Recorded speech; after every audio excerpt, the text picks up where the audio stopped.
This week, you'll be working on creating your research topics. It's really important that you have a well-developed research question so that you can properly select good sources for your annotated bibliography. So let's talk about a few steps that will guide you through the process of selecting and refining your research question. When choosing a topic, select something that you find interesting. You're going to be spending some time with this topic, likely, and you are more likely to do well on a research paper if you care about the topic. Don't choose something you know a lot about. The whole point is to learn something new. Your instructor may assign a topic or some parameters that you need to stick to, so read the prompt carefully to make sure that you are meeting the requirements of the assignment. Don't pick something that's been overdone, like abortion, gun control, teen pregnancy. Avoid some of those overused topics. Early on, you're going to be spending some time brainstorming. Your topic could change throughout this time because you may select a topic and find that you can't locate adequate information on this topic to meet the requirements of the assignment, and you may need to change topics. Start somewhat broad. Let's use social media as our example. While you're developing your topic, keep a few things in mind. Your topic must be researchable. Does Pepsi or Coke taste better is not really worth exploring at the college level, nor is it likely researchable. Any studies you find would be based on opinion, and it wouldn't be very academic. So your topic should be interesting enough that it's worth researching. It shouldn't be speculative. If a topic is speculative, it means it's based on something that can't be proven or substantiated. It's based on conjecture rather than knowledge. Instead, your topic should be grounded, focused, and challenging. In order to know if you're going to be able to find enough information to adequately research your topic, you need to do a little work. You should identify keywords and subject headings you'll use to search for books, articles, and other information sources on your topic. This will help you learn some background information on your topic. You'll want to make a list of synonyms and related words too. Head to the library catalog and try a few searches. You can search by keyword and subject. So let's take a look at that. For example, if we're sticking with social media as my broad topic, some examples of keyword synonyms, subject headings, and related words would be social networking, communication, online social networks, privacy, anonymity, right of privacy. I'm sure we could find more. If we take a look at the library catalog, this is what a keyword search for social media would look like. And if you notice that I searched for social media within quotation marks, so I did a phrase search, I actually had fewer results when I did that than when I just searched with the word social media without the quotation marks.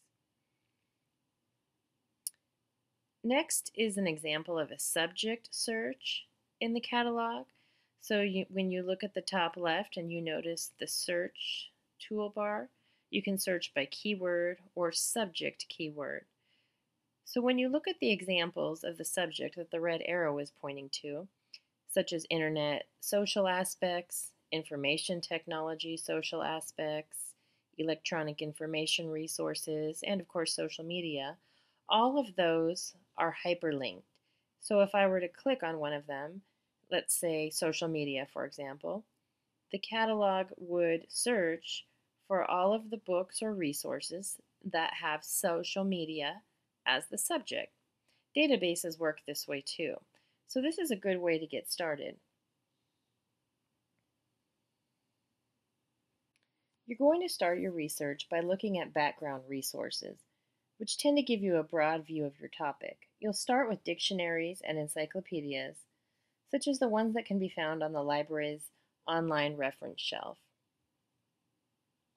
As you start to search, you'll begin to focus your topic.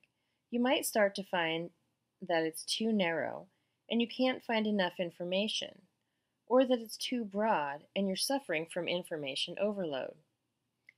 You can focus your topic by changing one or more of the following parts of your topic: the who, what, when, or where.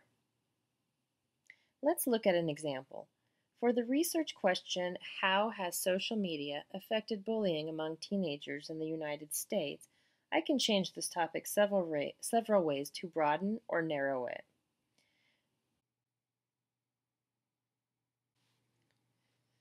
The who is teenagers, but if we aren't finding enough information, we can broaden it to be more encompassing, including all social media users, or we could narrow it and look at a smaller group, just high school females, for example.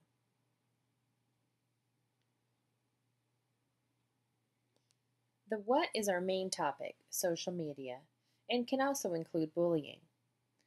We can narrow social media to look at very specific types, such as Facebook or Snapchat, or we could look at specific types of bullying, such as teasing or name calling. Or we can broaden that search if we need to find more information by looking at broader terms. So aggressive behavior, for example, instead of the specific type of aggressive behavior, bullying.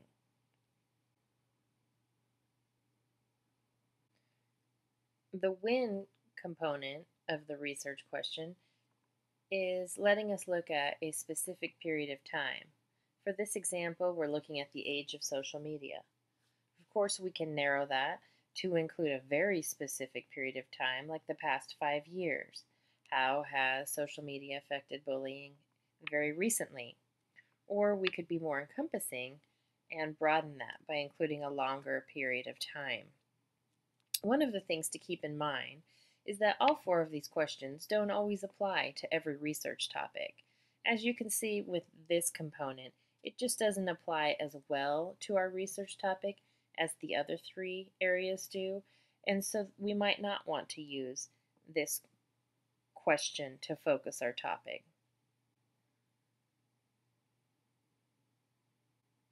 The where question is looking at location.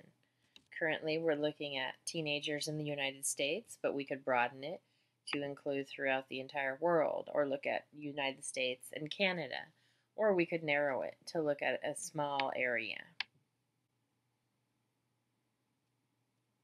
As you can see, it's important to refine your topic throughout the initial part of the research process. If you continue to have a hard time finding enough information, go back to that initial list of keywords, synonyms, subject terms, and related words that you created and see if you can add some more. Also, you might want to change your topic a little bit, modifying one of those areas we just looked at, the who, what, where, or when. If you do that and you're still stuck, sometimes it's possible that your topic is simply too narrow and you might have to scrap it and start over.